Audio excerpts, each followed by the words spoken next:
Je reçois Bob le chef, qui est quand même quelqu'un qu'on connaît beaucoup. Salut Bob. Salut Roger, comment vas-tu?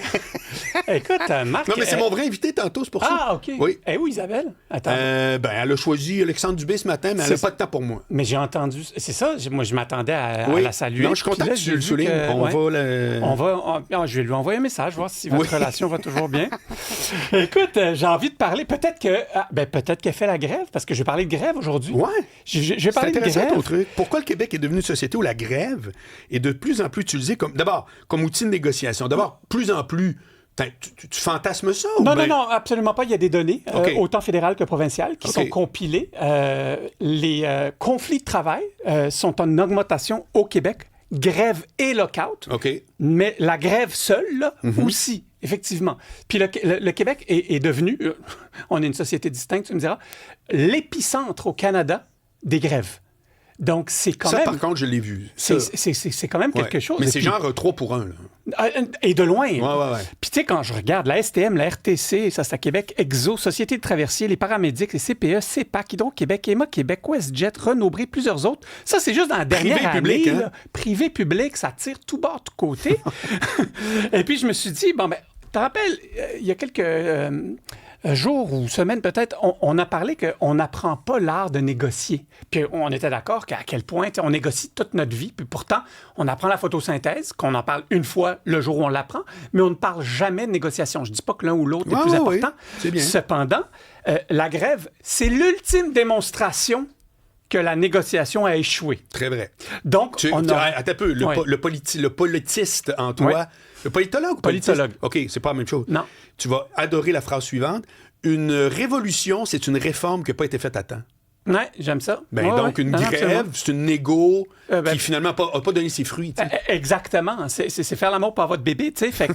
Donc, finalement, ça peut être agréable, Je le prends comme une attaque. non, mais tu comprends ce que je veux dire? C'est que ça démontre vraiment que c'est le résultat de l'échec d'une négociation. Et puis, souvent, on va regarder le droit de grève comme... c'est un peu un standard pour une société qui est saine démocratiquement. Puis effectivement, moi, le premier, je suis entrepreneur, mais je suis entièrement d'accord avec le droit de grève, qui est un droit fondamental. Cependant, le droit de grève a évolué aussi. Attention, avant, le droit de grève, premièrement, il y a plein de pays où il y a plein de travailleurs qui n'ont pas encore le droit de grève. Ça, c'est quand même une réalité qu'il faut réaliser. Il y a des professions qui ne peuvent pas. La police peut absolument. pas. Oui, non, absolument. Mais c'est complètement cinglé quand je regarde qu'aujourd'hui, la grève arrive avant même presque la négociation. On entend des syndicats ou certains employés parler de grève au tout début d'une négociation. Donc là, je me dis, mais coudonc, ça devrait faire partie du coffre à outils de négociation, mais ça ne devrait pas être le seul outil. Parce que je pense pas que c'est jamais de même, Nicolas Duvernois. Je le sais pas. On va y revenir parce que quand je regarde le milieu de travail, oui, certes, la grève a évolué dans le sens où on en fait de plus en plus, mais le milieu de travail aussi a évolué. Et puis avant, les principales grèves, c'était dans des entreprises privées. Puis ça impactait certes l'employeur, les employés et leurs familles. Aujourd'hui, la grève va dans le public et le parapublic. Et donc aujourd'hui, souvent, ceux qui sont impactés le premier, c'est le citoyen.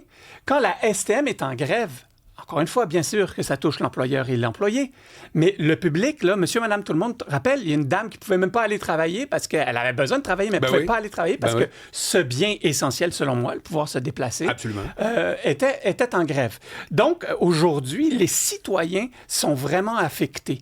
Et donc, c'est pour ça qu'on reparle aussi beaucoup de tout ce qui est syndicat et droit, pas nécessairement de droit de grève, mais des conséquences de la grève. Quand je regarde ce qui explique ce phénomène, j'ai sorti quelques points qui m'ont sauté aux yeux. Les attentes ont explosé. Premier point, les attentes ont explosé. Avant la grève, c'était principalement salaire, vacances, assurance, conditions de travail. Aujourd'hui, on rajoute conciliation travail-famille, télétravail, santé mentale, horaire, charge de travail, reconnaissance, formation. Donc, c'est clair que plus tu rajoutes des enjeux, plus les compromis vont être difficiles à aller chercher d'un bord comme de l'autre.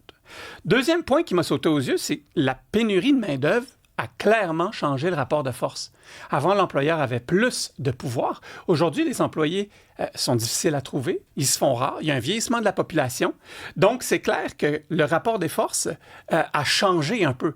Et l'employé a beaucoup moins de patience ou se sent beaucoup plus en confiance de pouvoir utiliser l'arme ultime, qui est la grève, pour pouvoir faire changer l'employeur. Mais ça, toi, t'es un employeur. C'est-tu vraiment dans la tête des employés, ce que tu dis là, ou c'est dans la tête des chefs syndicaux de chaque entreprise? J'ai pas l'impression, moi, que... Alors, tu peux avoir une passion pour ta job, ton syndicat, là, on n'en doute pas, mais sais-tu vraiment ce qui se passe dans la tête des employés, là, puis blablabla? Tu touches un point tellement intéressant, parce que j'étais en train d'écrire mes points puis de réfléchir à mon sujet ce matin. Puis il y avait 2 chroniques qui étaient possibles à faire, parce qu'il y avait aussi qu'est-ce que la grève est devenue et qui est en grève. Ouais. Parce que moi, je regarde les réelles personnes qui, selon moi, ont des conditions de travail qui mériteraient d'être en grève, non pas les syndicats derrière eux. Aujourd'hui, le syndicat est devenu presque une élite. Parce que la majorité des personnes qui sont en grève ont souvent des salaires de plus de 100 000 $, qui étaient considérés il y a à peine 10 ans le 1 % de la population. Très vrai. Donc, effectivement, est-ce que le syndicat a perdu un peu le contrôle de son propre monstre, en quelque sorte? Puis je ne dis pas que c'est un monstre négatif, mais est-ce que la boule de neige est devenue tellement grosse qu'ils sont devenus plus grands que nature, qu'ils ont dépassé leur réelle raison d'être? Ben, on pourrait te répondre, puis j'en ai fait mon édito d'ouverture, que les corporations aussi sont devenues des monstres. Tu sais, je veux dire, pour vrai, la profitabilité de plein d'entreprises, c'est dans les milliards. Moi, je trouve... Je suis entièrement d'accord. Ça prend une opposition à toute dans la vie. Là. Entièrement d'accord avec toi. Moi, je crois énormément aux syndicats, mais aux vrais syndicats, pour améliorer les conditions de travail avant tout. Aujourd'hui, le syndicat manifeste pour ou contre la mondialisation. Bon, ça peut toucher peut-être sur la bande là, leurs réelles intentions, mais ils manifestent pour bien des affaires. J'ai vu des syndicats manifester pour ou contre Gaza, là, peu importe sur quel bord ils étaient. Ils sont rentrés dans l'intersectionnalité. Et très, très... Ils sont dans l'inclusivité totale. Là, tandis que je crois qu'ils devraient plus se concentrer sur monsieur, madame qui ont des emplois de misère, puis qui devraient avoir un combat ou avoir un syndicat qui se bat contre eux. Donc, c'est ça, il y avait plusieurs angles que je pouvais amener. Oui, c'est vrai. Troisième phénomène que je vois, c'est que c'est sûr que la marge de manœuvre est vraiment limitée pour tout ce qui est les grèves dans le public, parapublic. Parce qu'on est endetté, les coûts de la santé explosent, parce qu'il y a énormément de demandes de tout bord, de tout côté, puis on a de moins en moins de deniers publics. Donc là, on essaye de pouvoir s'entendre. Le compromis est encore une fois très difficile à atteindre. Le 4e point, qui est un phénomène qui m'a sauté aux yeux, et ça, c'est peut-être le cœur même de la problématique, c'est qu'il y a une immense baisse de confiance entre employeurs et employés. On dirait qu'on a perdu confiance l'un envers l'autre. On dirait que quand on négocie, on est convaincu que la personne en face de nous est de mauvaise foi. Est-ce qu'on a... Qu'est-ce qui te fait dire que c'est de même maintenant puis que c'était peut-être moins vrai avant? Moi, j'ai toujours vu... J'écoute combien de films en France dont tout le scénario est basé sur la fermeture de l'usine. Il y en a un, ça s'appelle En guerre avec Vincent Lindon. Je l'ai regardé encore il n'y a pas longtemps. C'est une guerre, là. Puis en plus, même en France, le patron est vraiment vu. Il y a une théorie qui dit que les Français sont jamais vraiment remis de la Révolution française. C'est encore le vilain patron puis le pauvre employé... Y a-t-il un fond de vérité dans ça, tu penses? Moi, je crois que... La dynamique en général. La détérioration des négociations employeur-employé vient aussi avec la détérioration... Coudon, je ne vais plus utiliser ce mot-là, je vous le promets. De l'art de communiquer. Ah bon? On ne sait plus communiquer, on ne sait plus aller chercher des compromis, on ne sait plus écouter. Quand on disait, encore une fois, l'autre chronique sur la négociation, que c'était bien plus important d'écouter que de parler en négociation. Mais aujourd'hui, tu regardes sur les réseaux sociaux, ça ne s'écoute pas. Tu regardes en politique, ça ne s'écoute pas. Tu regardes dans les familles, ça ne s'écoute pas.